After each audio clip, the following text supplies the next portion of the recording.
Welcome to Fearless Mom. We are, as my daughter Emily would say, P-U-M-P pumped to be wrapping up our Pirate Parenting series. This is the last of 5 installations, and we are going to talk today about the importance of and how to teach our children all about honesty.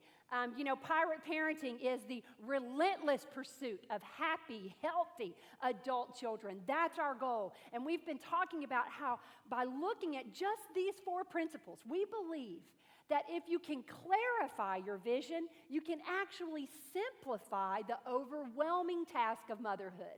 And so all the decisions that we have to make every day, it'll help you see what are the important ones and what are the ones that aren't so important, just by realizing that there are 4 primary principles in pirate parenting. That was a tongue twister. That will help your child, will set your child up for his or her best life.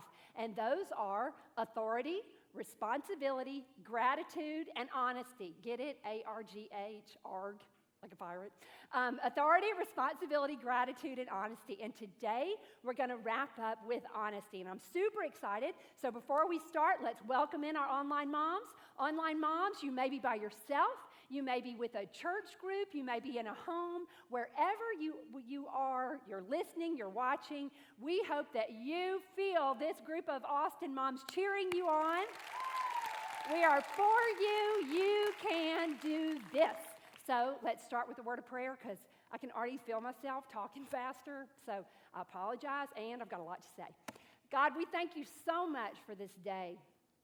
I thank you, God, for the church. I thank you for technology. I thank you for all these moms in this room and all the moms listening and watching.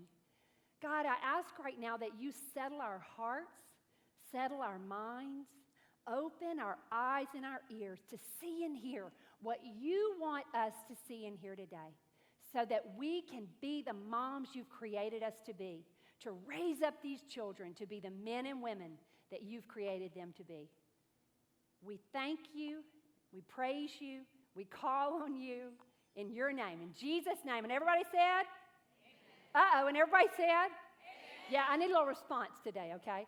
So I love this time of year. I love springtime. I love working in my yard, and mainly because I love sitting on my porch, and I enjoy sitting on my porch more if my yard looks good. And so I love new mulch. I love flower beds. I love picking, what flowers we're going to put in the beds. But the one thing I don't like about this time of year is when all of the weeds start popping up. And so I have noticed something about those weeds that if I stay on top of them, if I pull them right when I see them, mainly just the ones I can see from my porch, if I take care of those, then they're pretty easy to stay on top of. But I have to do it regularly, and I have to stay on top of it. I have noticed, though, that if I choose to ignore some weeds, there was one that was a little bit farther away, and I thought I'm not going to address it, it literally grew into a weed tree. The trunk of the weed was about that big around.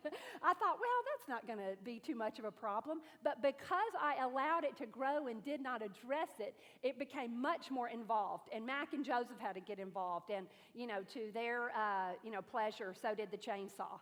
And so this is the deal. Weeds are like dishonesty. If we stay on top of it, if we address it when it's small, then yeah, we can just run out there and take care of it easily. And if we're not careful, then yes, the weeds will grow. And if we're really not intentional, they will overtake the life that your family was meant to live. So honesty and dishonesty, it's a big deal. And so we are going to talk about what exactly that means, because everybody in the world would agree that lying is wrong, right?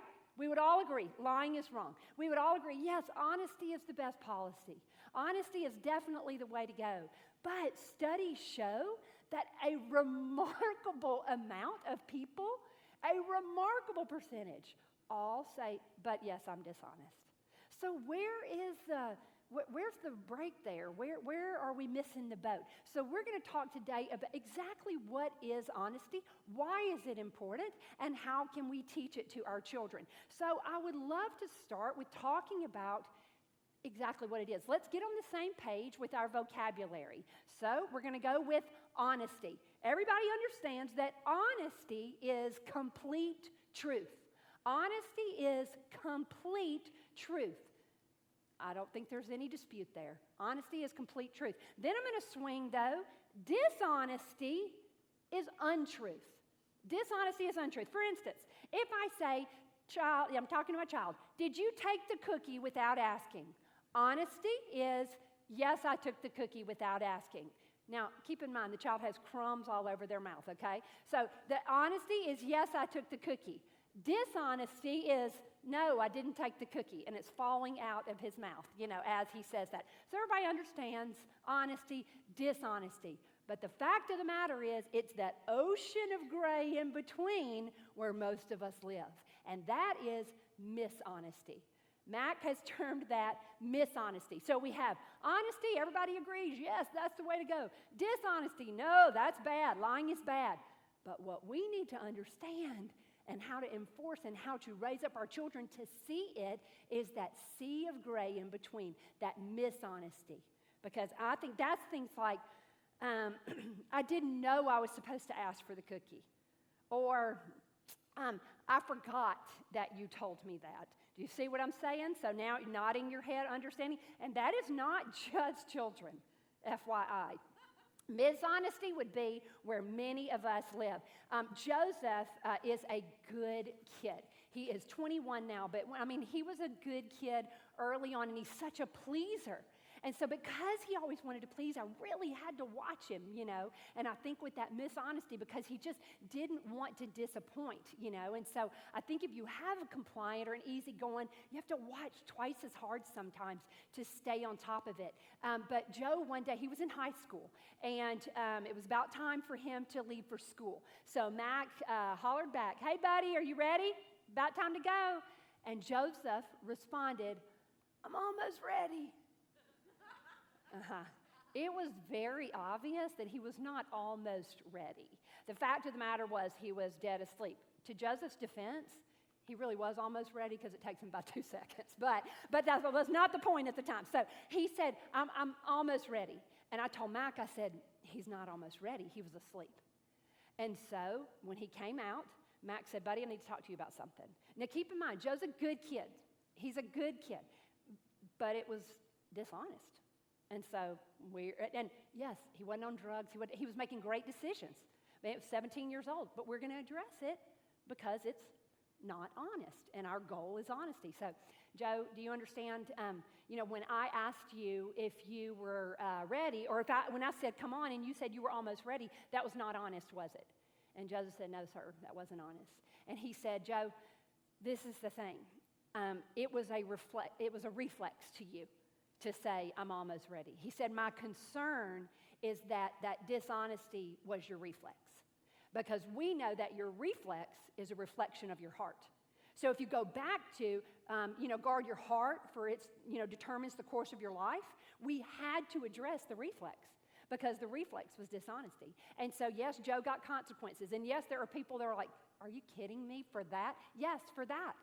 They weren't monster consequences, but we said to him, "Joe, we believe that you can be honest. We believe that that's what God has created you for. And we believe that you were dishonest right there, so you're going to have some consequences." Was he happy about it? No, he wasn't happy. But he understood our system. Here's the bar. You perform below the bar, you have consequences. Boom. So it wasn't a big discussion. Because we had that culture in our home. And because we had the culture in our home, we played many games together. We watched many movies together. We spent a lot of time in the backyard together. Do you understand how you can give those consequences, and even when those kids don't understand, they trust you? Because of the time you put in. All of the pirate parenting principles, when it comes to discipline, it comes to enforcing them, you have to remember all of this is built on a foundation of relationship, because we need our kids to trust us. They won't always agree, and they will kick and scream, but they believe in the end that we are doing it for their good. So yeah, we did give consequences because that's our responsibility. Proverbs 22:6, train up a child in the way he should go, and when he's old, he will not depart from it. That's my responsibility. Guard your heart above all else, for it determines the course of your life. We knew that my job, as parenting, our job, Mac and I, my job is to shape this child's heart, not just direct his behavior. So yeah, we address the little things. And when it comes to honesty and dishonesty, you have to pray, God, help me to see the little things. Help me to see things as they really are. So let's talk about what honesty looks like. What is our bar? What is our goal? Because there is obviously some dispute in the world today about what honesty is. Because even though we would all say, yes, honesty is the best policy, we all agree that most people don't live honestly. So what does honesty look like? Someone who understands and embraces honesty never tolerates. Everybody say never. Does that mean sometimes? No, never means never. Never tolerates mishonesty. Never tolerates mishonesty. And we're going to talk a little bit about what that looks like. And guys, this one is a really big deal for you to understand yourself before you can teach your children. So let's say you have babies and you're like, they don't even talk yet. How are they going to understand honesty? God is giving you this information so that you can examine your own view of honesty and how honest you are. Never tolerates mishonesty, doesn't shade, skirt, or withhold the truth. That's dishonest. Shade, skirt, or withhold the truth. I would tell my children, if there's something you know, or if there's something you've done, and you know it would upset me, and you're not telling me because you know it would upset me, you'll sleep better if you go ahead and tell me. Your life will be better. And that's true, I know. Yeah. Sometimes, I was like, and I'll find out, which is true. I would always say, just trust me, guys. I'll always find out. And it's much better if you share the information with me than if I find out from somebody else later. So don't shade, skirt, or withhold the truth. Owns responsibility. What? This was another pirate parenting principle. I'm a big deal about assuming responsibility. I think it's a big deal. It is a big deal. Not I'm a big deal. Whoa. So owns responsibility for mistakes and mishaps. Owns responsibility. That means I take ownership of it. It was my fault, and I'm going to be honest about it. Hey, Mom, I broke the light switch in the bathroom. Hey, Mom, I'm the one who forgot to feed the dogs. Hey, Mom, they come to me with the information. They own their responsibility, and they speak up about it because they'll sleep better. Encourages and expects honesty from others. So not only do they don't tolerate it, but they encourage honesty in their friends. They encourage honesty in all of their relationships, and they expect honesty from their friends. They encourage and expect honesty in their relationships. Here's the deal. We talked a lot about 20/20 parenting. It's not about your 4-year-old. And with Joe, it wasn't about sleeping late. He made it to school in time. It had nothing to do with that. It was about, hey, buddy, that's not honest. You know why? Because you're going to be married one day, and we don't do dishonesty in marriage. You're going to have a roommate one day. You're going to have a boss one day. You're going to be in other environments. Honesty is a big deal in every relationship in your life. Had nothing to do with school. Do you see what I'm saying? It's really about the heart and understanding what honesty is and guarding that bar. Because here's the deal. Mishonesty is normal, even typical, but it is not acceptable. And when we started the talk about pirate parenting, we started to talk about discipline. There are two kinds of behavior, acceptable and unacceptable. And if it's unacceptable, we address it. It's not that big a deal. We don't have to get emotionally charged about it. We address it. I tend to get emotionally charged about dishonesty. And so I really have to take a step back. And I just want to go, did you think I was that stupid? I take it personally. So I have to take a step back and go, if I'm emotionally charged, if my response is disproportionate to the infraction, then I need to take a step back. And it's not about me and my feelings. It's not about me and I'm hurt that you lied to me. It's not about that. It's about what God has for you, and it's about where the bar is. So you set the bar. Everybody say set the bar. You set the bar. P.S. That's the easy part. We just did it. You set the bar. Hard part, guard the bar. Easy part is set the bar. Guard the bar is the hard part. And you have to pray for wisdom, discernment, common sense, and awareness. Awareness. God, please help me see what is real, what is true. I pray that all the time. God, please help me see what is real and what is true, and give me the courage to address it. Give me the courage to address it. Help me see it and help me address it. Honesty is great for everyone. So it's good for us to understand why it's so important so that we can give our kids vision for why it's so important. We told Joe, it's not about that you're late to school or that you lied to us and our feelings are hurt. It's about that was a reflection of your heart. And your life will work better the more honest you are. Relationships, there's so many studies out there about honesty. You know I love me some research. Relationships are closer and improve over time. Totally makes sense. It's built on a foundation of trust, if you're honest. Higher quality friends and associates, better physical health. The studies that are done that connect physical health with honesty are unbelievable. There was one done at Notre Dame, and they had them come in and talk every week. And literally, on the weeks that they would, even if it's little white lies, whatever that means, that's still dishonest. When their lying would increase, their physical health would decrease. The studies show the direct correlation between honesty and physical health. Better mental health, which totally makes sense. You know, I only have this much brain capacity. So then, if I tell someone an untruth, now I have to remember who I told and keep that going. So now my blood pressure is higher. I'm worried about it, so I am increasing the stress in my life. Just tell the truth. Tell the truth. Life is so much simpler when you tell the truth. Better mental health and less stress in your life. You might want to write this one down. People trust you. Yeah, it's true. It's related. And you can relax and be yourself. You can relax and be yourself. Sometimes we get so wrapped up in what we think we're supposed to say, how we think we're supposed to feel, what we believe we're supposed to do, and it causes so much of the stress in our life. If we can just say, God, give me a vision for my life, and I want to live that out. That's all I want to do. That's my goal here. And so honesty helps you get there that much faster. It's amazing. Recent studies with teenagers, and this is what I think is so interesting. While over 50% of teenagers admitted lying, cheating, or stealing, 93% of those same kids, the ones who admitted stealing and lying and cheating, 93% of those said they're satisfied with their personal ethics and character. So it's not that they don't believe it's wrong. I mean, it's not that they literally believe this dishonesty. They've missed the definition of honesty. We got honesty, we got dishonesty, and they're missing this right here. They're missing the dishonesty. We have an opportunity, particularly those with little ones, to say, hey guys, here's honesty. Everything below that is dishonest. Everything below that. Here are some of the common lies. Oh wait, let me see. In addition, 81% of those teenagers said that when it comes to doing what's right, they are better than most people they know. They don't know where the bar is. They're saying the bar is, well, I don't lie as much as he does, or I don't lie as much as she does. Our privilege, our responsibility is to equip our children and to say, here's the bar, honesty, period. And then everything under that is dishonesty. We have an opportunity to make their lives better.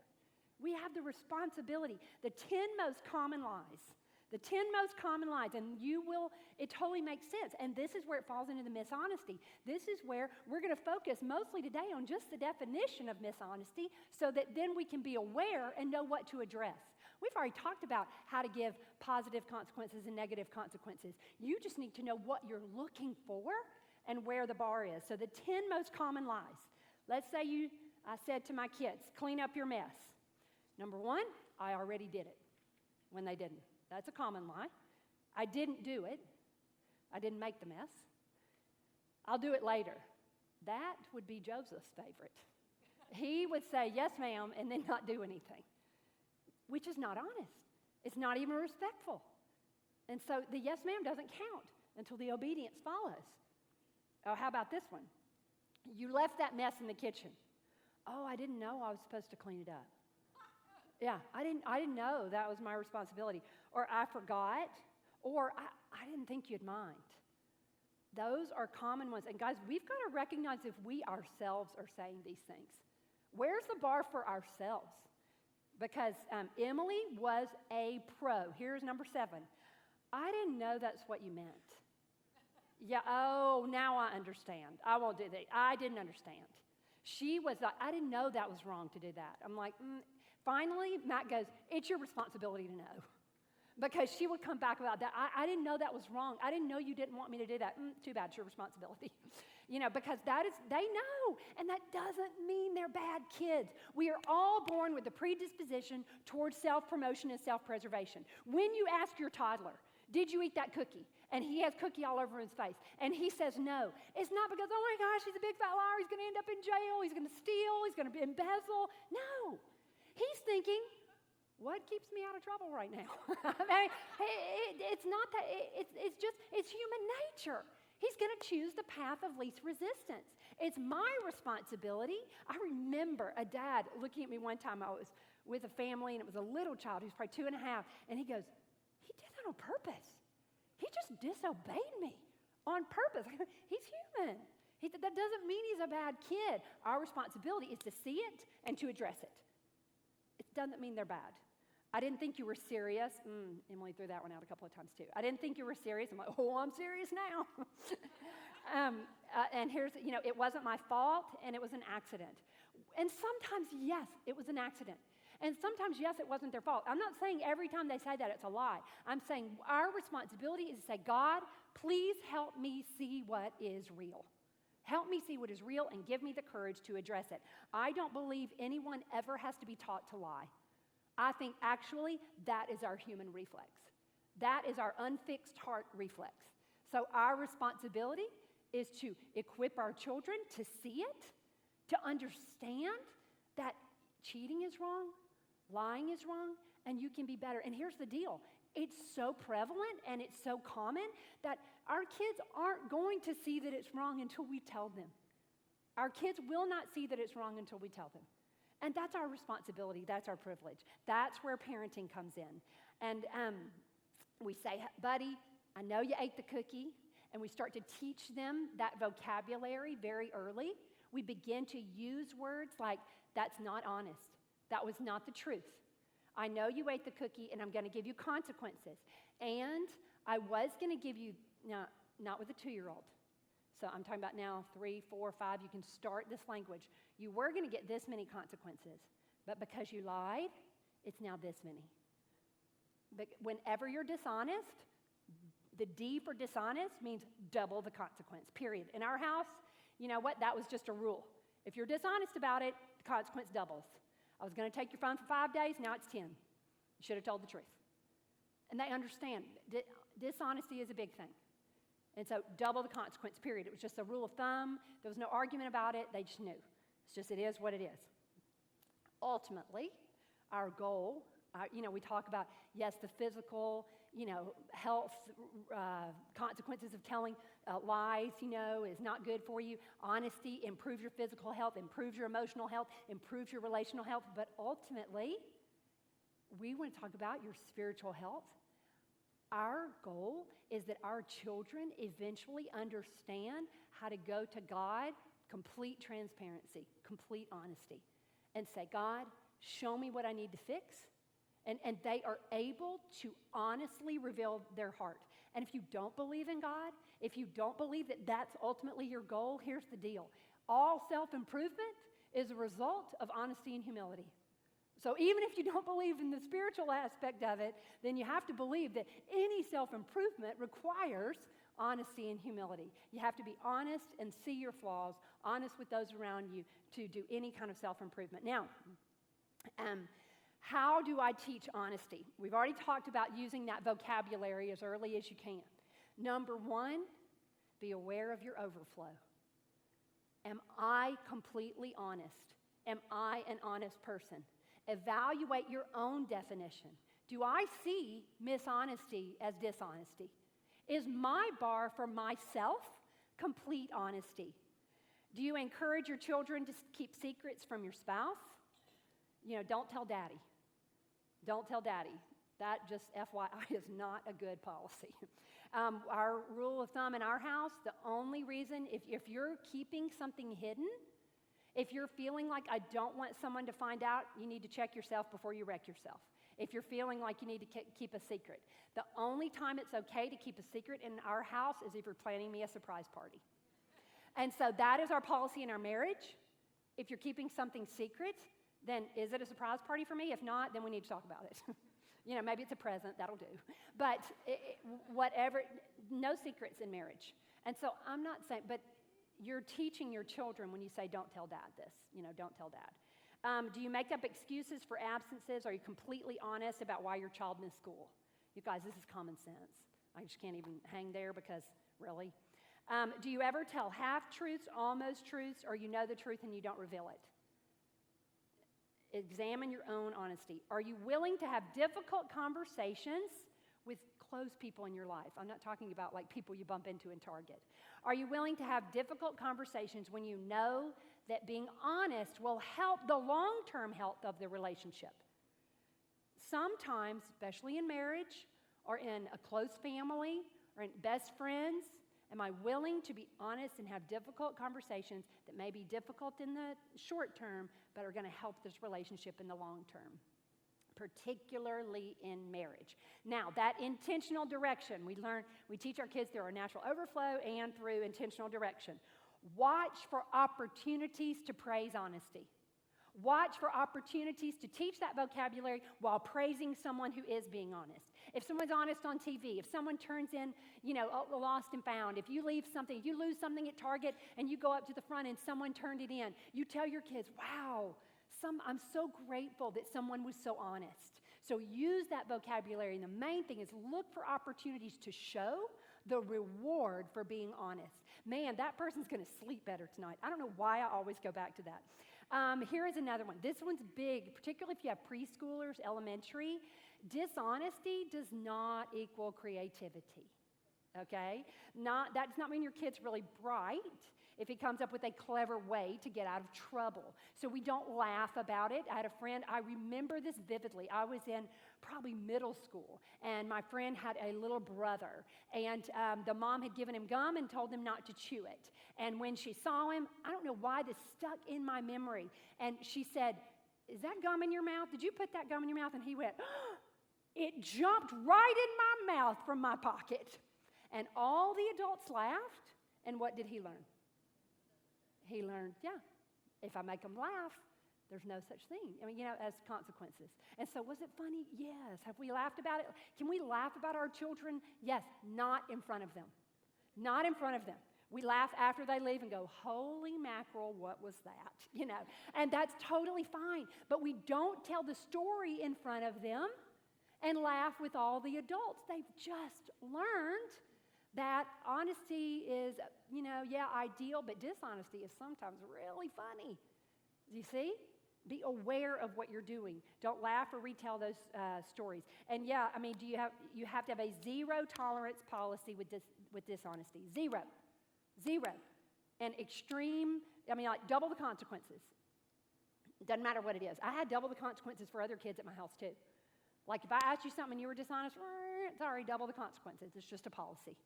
With the boys, when they misbehaved at my house, like middle school and high school, they had to run stop signs because we had a stop sign about 200 yards from our front door, and so they had to run up and back. And so if I asked you if you did something, we had a few rules, and I would say 2 stop signs. And then if they were dishonest about it, they knew. Like, oh, sorry, buddy, 4, get on out of there. So yes, I enforce it even with other kids with whom I have a relationship. All of these consequences, all of this discipline is built on a foundation of trust and relationship. And when you're talking about trust and relationship with other people's teenagers, you're talking about snacks, okay? So you always have queso, you always have soft drinks, you eat healthy at your own house. I will always have Doritos and chocolate chip cookies. And so that is how you build that relationship, that foundation of trust. Sorry, I just have to throw that in there. If you're caught doing something wrong, you're in trouble. If you lie about it, you're in double trouble. And I would say that. I would say, thank you for being honest. I'm so glad you told me the truth. You're going to have 3 days of consequences. Boy, if you had lied, how many consequences? How many days? 6. They just knew. And so we talk about that and we reward the truth. Now, here is the deal. You have to pray for wisdom and discernment because there will be a time when you have an opportunity when your child has done something wrong that you know in a normal situation you would give a consequence for, but they come to you and tell you the truth. You will have an opportunity to pray and go, okay, what's bigger here? The infraction or the fact that they told me the truth?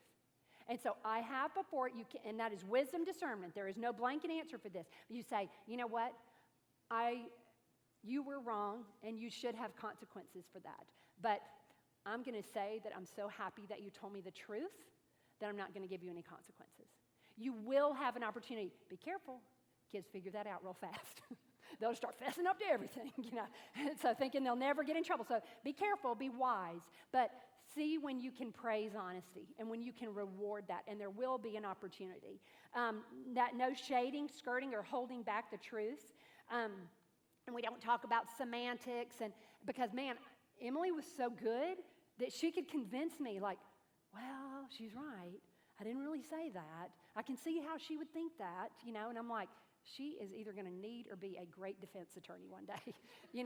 She was on it.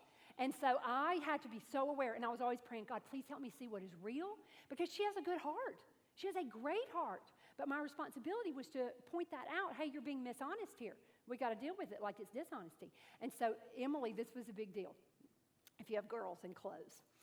So it was a very big deal. Her age group in kindergarten, they would roll their shorts up so they were shorter. If you look at children's behavior across the board, whether it's bad language, rolling your shorts up, hairdos, cussing, whatever, typically it's just to make them feel older. It's not rebellion. They're just whatever they can do to make them feel older. And so these girls, that was their thing. They'd roll their shorts up. And I'm like, holy mackerel, And so with Emily, I would say, okay, I'm going to get you these shorts. But if you get on that bus with these shorts unrolled, you're telling me this is how I'm wearing my shorts all day. So if you roll them up when you get to school, that's dishonest. Because I saw those clothes and I approved those clothes. And then you are being dishonest if you roll them up. So I am telling her about my lesson today, and I go, and then I'm going to have to talk about how you imply, the shorts. She remembers that vividly because it was such a big deal. But you know what? Then when she got into high school, I didn't have to have that conversation again. She got into middle school, I didn't say to her, I didn't have to talk about clothes. She knew, you walk out of my house in those clothes, then you're telling me that's what I'm wearing all day. Because we've already had the discussion. We've already talked about what honesty is and where the bar is. And I don't care what everybody else wears. They're not my responsibility. You are. And so I'm going to find out, and you'll sleep better. There you go. Okay, so I'm going to do a few what ifs. Okay, here's the deal. Don't ask a question that you already know the answer to. If you already know your child did it, don't set them up to lie. Don't. If you already know, just address it. Don't ask a question you already know the answer to. For instance, that illustration I gave, the kid has cookie crumbs all over his face. Don't say, did you eat the cookie? Just say, you ate the cookie, you have consequences. Because now you're giving them opportunities to lie. We know their reflection is going to be, their reflex is going to be self-preservation. So don't set them up. Don't set them up for that. Go ahead and just address it as it is. Also, it's wise to teach them. Sometimes telling the truth is hard. Sometimes telling the truth is the harder decision, but I believe you can do it. I believe you're strong enough, even if you're the only one in your group to speak up. I believe in you, and I believe that you're strong enough. Go ahead and acknowledge that telling the truth is difficult, because we all know it is sometimes. It's difficult, but it's right, and God will always reward the right way, and your life will always work out better if you do the right thing. If you have a child who is consistently lying or shading the truth, and you're like, wow, I've never really thought about it this way, it's a great opportunity to sit them down and to older child, elementary, middle school, high school even. Hey, you know what? I have noticed that we have a pattern going on here. And our bar is here, honesty. And I want you to understand that your life is going to work better if you put the bar here. It's harder sometimes, but it's the best thing for you. And so we're going to help you get there. And so you address it together. And you go, okay, so now when I find out that you're dishonest or mishonest, you go ahead with the definitions, let them understand what that is. And so here are the consequences. What do you think the consequences should be? Involve them in the process. And so go ahead and have your system ready. That removes the emotion because now we have a plan. And so now, buddy, remember we said we were going to address it, and so now you have a consequence because that was not honest. Boom, move on. We're not going to dwell on it. It's just very matter of fact. It's just part of our life. But you have to guard that bar. What if I can't tell if it's the truth? And that's hard. That is tough because, it's not like you have, video cameras everywhere they go, or that you have one kid saying one thing, one kid saying another thing, and this is what you do. You know what? I know that you know honesty is the best, and I have no reason not to believe you right now. So I'm going to believe you. And then you move on, and you go, God, please give me another opportunity if he is being untruthful for me to see it and address it. But if he's being truthful, let him be rewarded for it. And you move on. Don't beat yourself up if you can't tell what happened. If you don't know, I'm going to choose to believe you because I know that you believe that's important. And if you're not telling me the truth, what? You won't sleep well. That's right. So go ahead and, no. But seriously, I do think it's important to be ready for that and to say, I have no reason not to believe you. Now, okay, you can get into some major family. Let's say these two family friends have been best friends, and this child says this, and this child says this. I have to be willing to believe that even my awesome kids could be dishonest. And so I'm not going to tell my friend, well, I believe my child over your child. I'm going to say, you know what? I love our relationship, and I want you to know that I believe your child, I believe my child. We don't know, and so how can we move forward? You may get to that point, but the important thing is to just say it and then move on, because you could linger there. It can ruin friendships. Try to move past that. Always praying for wisdom and discernment. Wisdom, discernment, and common sense. God, help me see what is real.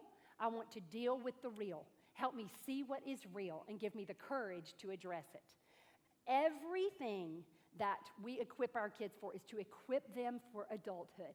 All of this pirate parenting stuff. Are you thinking, good grief, man, I'm going to be doing this all the time? You will for a season.